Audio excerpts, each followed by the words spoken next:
Hello, welcome, Cabbage here. In Nier Reincarnation, let's take the ideas that I put forward in yesterday's video, where I looked at what they handed out for the SS Subjugations for Everyone campaign, and then I put a team together, and I can show off how it performed, and my thinking behind the builds, and then this is a full auto as well.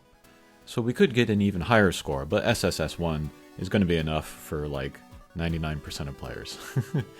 But we can see the team that I used here, and yeah, it's not using all the characters that they handed out for the thing, but it was like free characters or standard pool characters that I thought could be good here.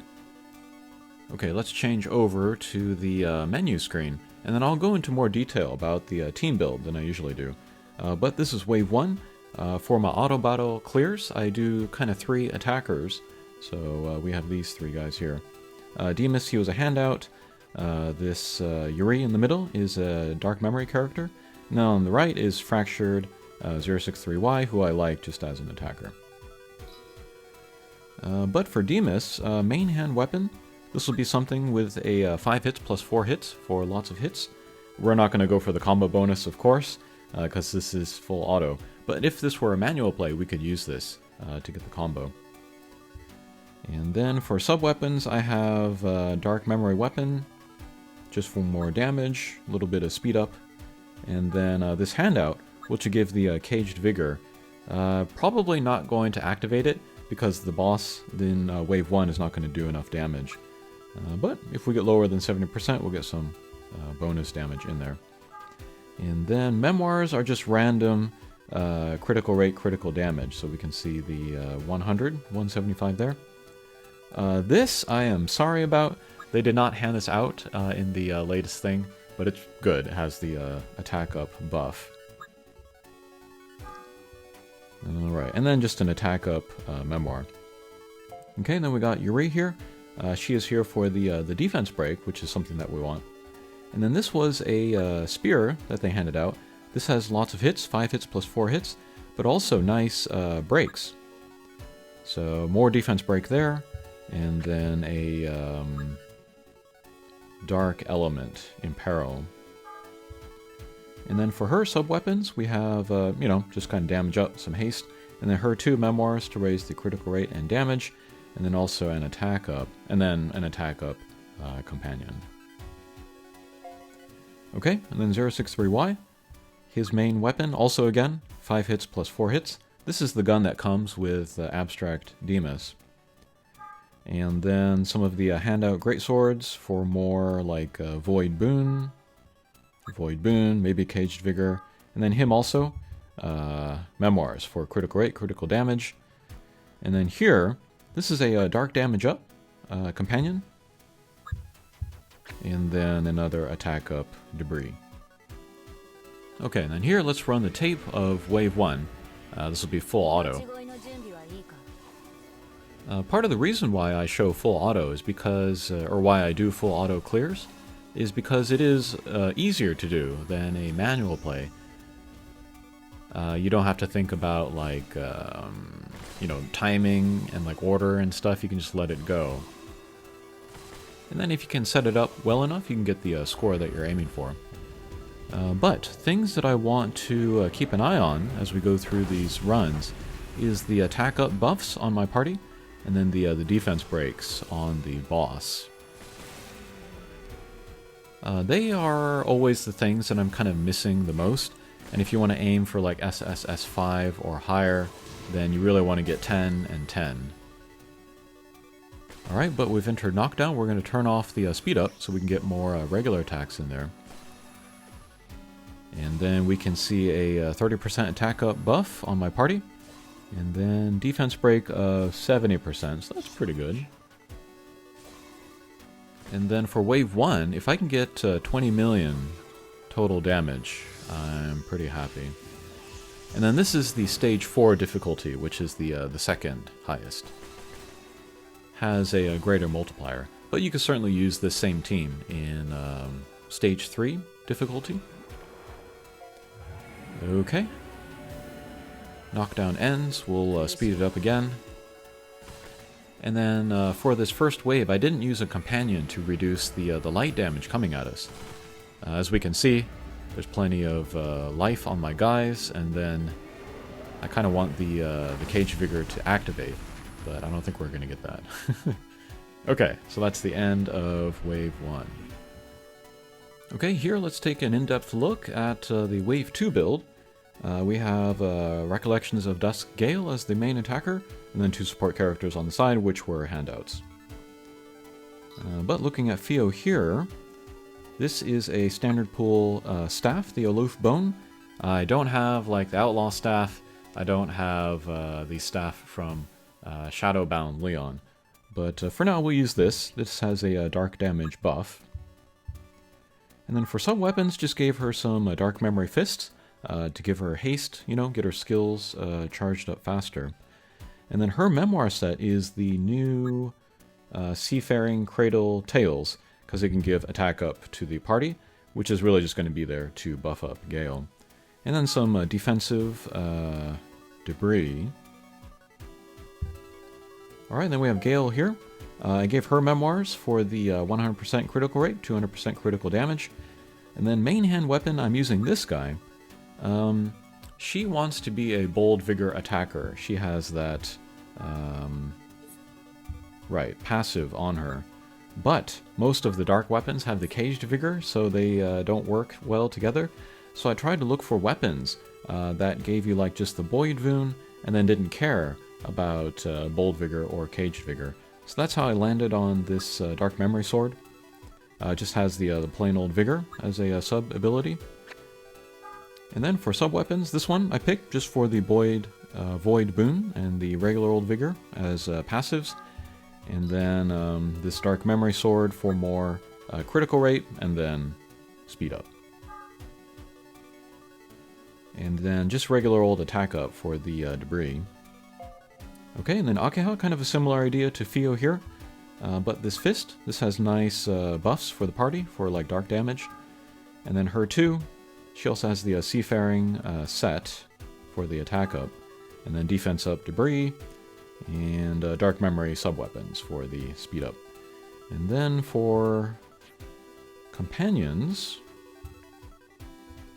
so I have the 2 attack up on the left, and then one of them has the dark damage up, and then on the right we did the light resistance up, and then some healing, just because we might be taking some damage during the run, and then maybe we can help survive using that. Okay, let's run the tape for Wave 2. Theo's character skill, charge from start. And I actually didn't even check how this boss targets. But since we're not worrying about Cage Vigor or Bold Vigor, doesn't matter.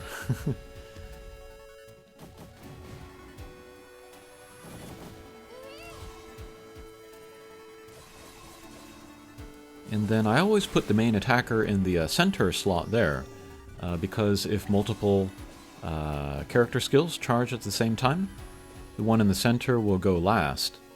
And so if the guys on the side have like support character skills to raise damage of this or that, that will take effect before the character skill of the main attacker, which is important.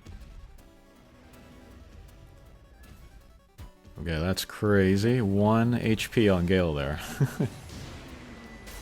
Okay, enter knockdown. We'll turn off the speed up.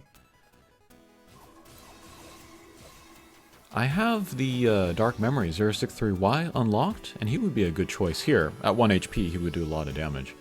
But I don't have enough Dark Coins to get his books. I was considering using generic books on him, maybe give him Awakening Stones, but no, we'll just go with Gale here. But yeah, very nice damage from the character skill from Gale. And I forgot to look at the buffs, but 100% attack buff on Gale. And then defense break of 20%, that's a little bit, so yeah, room for improvement there.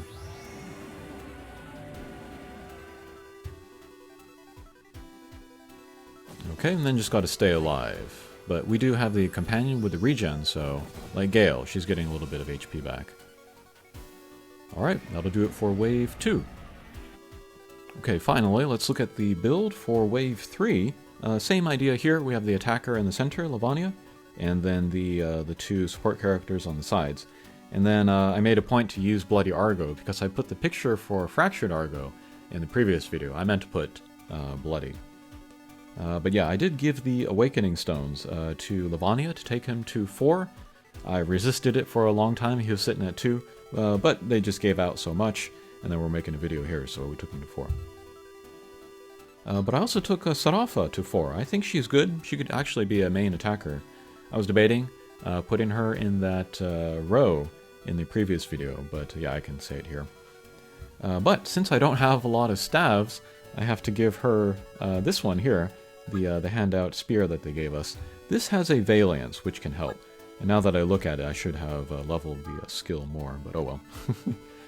And then Sub, I gave her the handout spear here. Maybe get a little bit of damage out of her. And then this Dark Memory, just to speed her up. And then her too, gave her another set of the Seafaring Memoirs to raise the attack for everyone. And then a defense up, Memoir. Here's Lavania. We'll give him his own fist as the main hand attacking weapon, and then the 2 handout fists as sub-weapons. Void Boon and then Caged Vigor. Hopefully he can take advantage of both of those in the quest, and pretty similar here. But I think the other fist has higher stats. And then him too, Memoirs for the 100 critical rate, and then as close to 200 critical damage as possible. And then regular old attack up debris. And then Argo here, giving him this greatsword for the Valiance again. And then some spears as the sub-weapons to speed him up, and Seafaring Memoirs, and then HP up debris. And then for companions, again, the 2 on the left give you the 30% attack up buff, and then the last one here, this is just for the dark damage up. So that is that. Okay, final wave here. This will play pretty much the same as wave 2. Okay, but we have the big attack. This will give burn to everyone, so that will help activate the Caged Vigor. Hopefully nobody dies.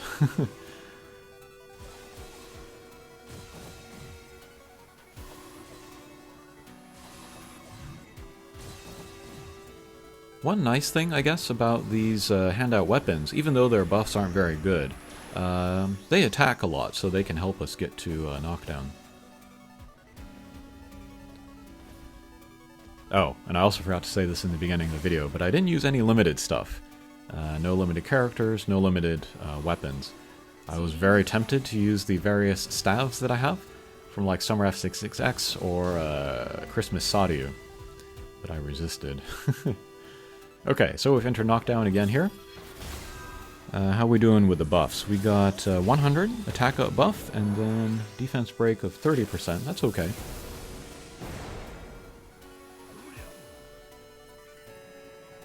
Not amazing damage from Lavania, but we got the majority of it from Gale in Wave 2, so it's okay. And I accidentally gave a spear to Sarafa. That's her proficient weapon. So she's taking up a lot of time with her attack animations, but I think we're getting through it okay. Okay, just got to survive these last 12 seconds. But total damage is looking pretty good, so I feel pretty confident about SSS1 at this point. Oh no! Argo goes down. So we lose a bit of the multiplier for the survival bonus. If I were to do this again, I would choose same memoir set, but maybe with like HP buffs as the main. Okay, but we got the SSS1. Max combo bonus was only 100, which is not amazing. If we did it manually, we could get the 160, I think. Then maybe we get the 200% survival bonus. But yeah, the majority of the damage from Gale there. Alright, so hopefully that was helpful. Hopefully that helps people get some scores of SS1 or SSS1. Okay, thanks for watching, and we'll see you again. Take care.